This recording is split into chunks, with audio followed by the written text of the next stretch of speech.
I like to tell young people that God loves you. He really loves you. But you have to do something for him. You have to love him back. That's the main thing. I met Brenda through my brother.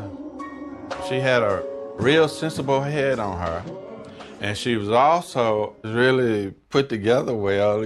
So, she had a good impression on me. And we've been together 40 years and never had a separation.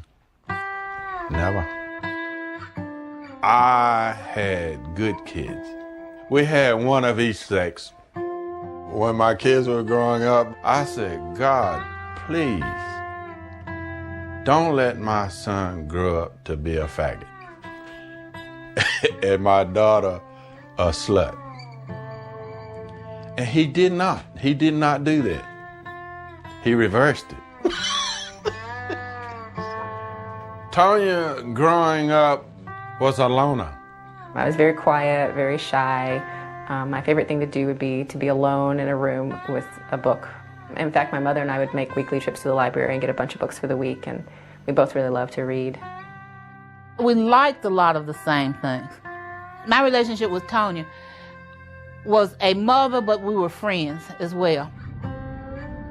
I went to Yale, which was a big change from a dirt road in North Carolina.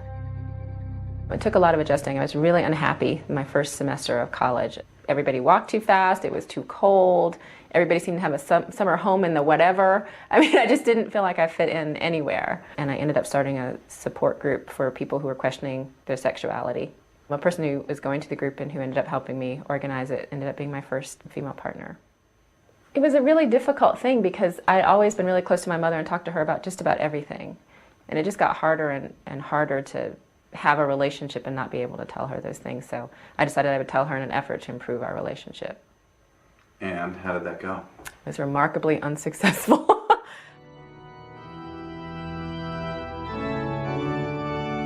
As a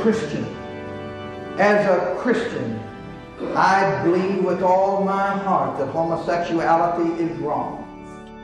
Whatever became of Christian America and the family? The secular world has taken God's ground, and it's time that Christian America starts taking God's ground back.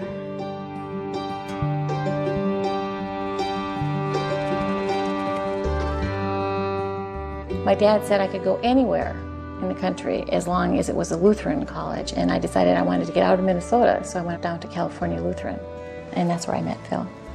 We actually had a lot in common. Everybody in my family is a Lutheran pastor. My brother's a pastor, my dad's a pastor, all my grandparents were pastors, my uncles are pastors, I have cousins who are pastors. And so it was deep in my heritage of the Lutheran Church, and the same for Rondi. Yeah. For me, the Lutheran Church too was just, it was a center, it was the core of our life. And so to meet Phil and have that same faith background, I just felt like we came from the same stock. We got married in Rondi's backyard. My dad married us. It was a beautiful July 1st, 33 years ago. We always wanted 4 kids. And so we had our 2 boys. But I said, please God, I want a little of each. I had my girl, and then I had Jake. And so I did have a little of each. How old are you today, Jake? No, 3. That's right. No, that's right. Go ahead. We're like any other Minnesota family, Lutheran, and like any Garrison Keillor would portray us. We're Lutheran people who come from Scandinavia. We went to church every Sunday. My father was president of our congregation, and my mother was a Sunday school teacher, and so we were a pretty involved family. I remember very distinctly when I was a kid when I first learned that so much of the world wasn't Christian, and that just kind of blew my mind, because I was of the perspective that everyone was Christian because everyone wanted to go to heaven, and then I learned that only 1/3 of the world was Christian, and I thought to myself, are that many people going to hell?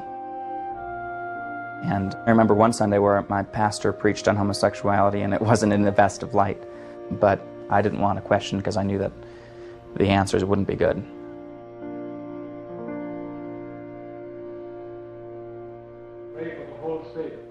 The Catholic Church is quite clear in saying that the expression of homosexuality is sinful. It is a sin.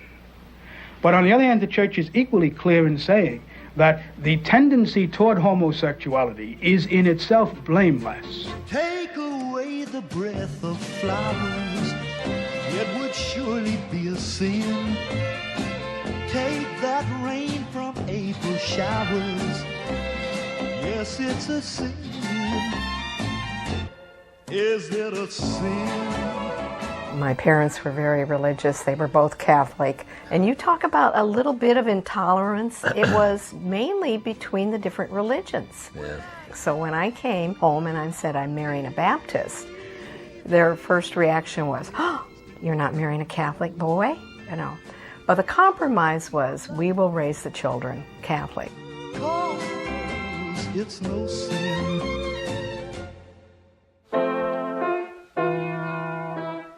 Growing up in the Catholic Church, it was never something that I heard explicitly, but I definitely knew that was part of the Bible. And in fact, there were two things that I remember that were an abomination: homosexuality and suicide. And I'll never forget thinking that, oh my gosh, you can never commit suicide because you're going to go to hell, and you can never be gay because you're going to go to hell. Well, we thought she was... She was always a jock.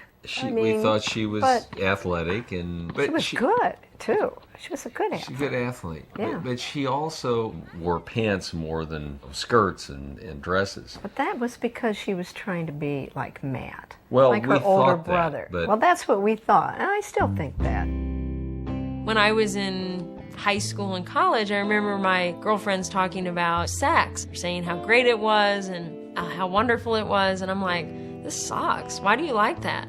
You know, I was like, they're like, oh, he's so hot and his body, and I'm like, you know, you don't think, oh, well, maybe I'm gay. You know, you think of it as, maybe I just haven't met the right guy. Maybe someday I'll meet some guy who'll sweep me off my feet and everything will be great. And Mark was really the only person she dated in college, and I'll never forget when she came home after she had met Mark. She said, "Dad, you're going to like Mark. Yeah. This is your kind of guy." I met my husband in college, and we became a couple. We got married in 1997. I, Christine, take you, Mark. To be my wedded husband. To be my wedded husband. And it was sort of the next step. It was sort of like, okay, we've known each other for 5 years. You're my best friend. I guess we should get married now.